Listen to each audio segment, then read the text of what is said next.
معزز سامعین، اساتذہ اکرام اور میرے پیارے والدین، ہر سال کی طرح اس سال بھی ہمارے مدرسہ تعلیم القرآن میں یوم آزادی کا جشن منایا جا رہا ہے۔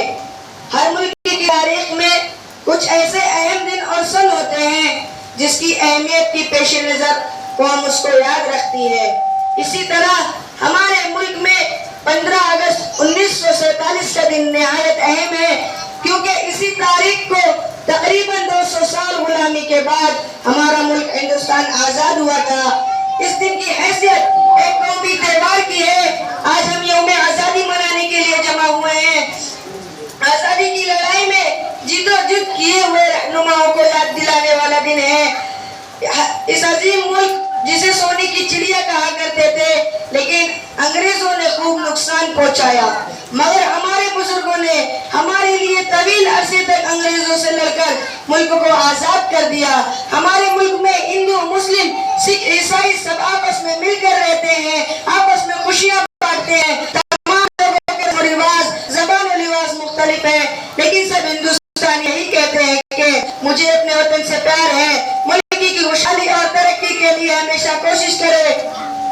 آزادی کی لڑائی کی شروعاتی دور کے متوالوں میں بنگال کے سراج الدولہ، شہید اعظم، شیر مرسول ٹیپو سلطان اور مولانا احمد شاہ جیسے بے شمار رہنما شامل تھے۔ ان کے بعد آزادی ہند کی تاریخ کا نہایت انقلاب آموز باب ہے۔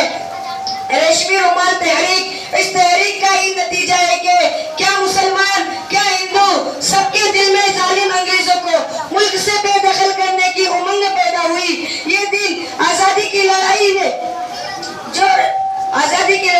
جد و جہد کیے رہنماؤں کو یاد دلانے والا دن ہے۔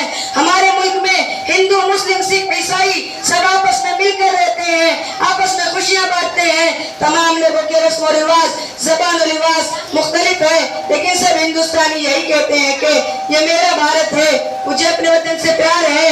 ملک کی خوشحالی اور ترقی کے لیے ہمیشہ کوشش کریں۔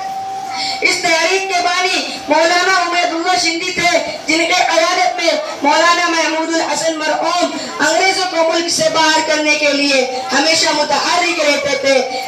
اسی طرح اس تحریک کو آگے باقی لوگوں نے، جیسا کہ مولانا ابوالکلام آزاد، مہاتما گاندھی وغیرہ نے آگے بڑھایا۔ انگریز ہمارے اس اتحاد کو دیکھ کر ملک چھوڑنے پر مجبور ہو گئے۔ تمام بھارتیوں کو آزادی ملی اور کامیابی ملی۔ اب میں اپنی تقریر کو اس شعر پر ختم کرتا ہوں۔ نہ میں تحریک چھوڑوں گا، نہ میں قرآن چھوڑوں گا، نہ میں تحریک چھوڑوں گا، نہ میں قرآن چھوڑوں گا، نہ اس مٹی کو چھوڑوں گا، نہ یہ پہچان چھوڑوں گا۔ تجھے کرنی ہے جتنی کوششیں کر لے مٹانے کی، تجھے کرنی ہے جتنی کوششیں کر لے مٹانے کی، نہ میں اسلام چھوڑوں گا، نہ ہندوستان چھوڑوں گا۔ السلام علیکم۔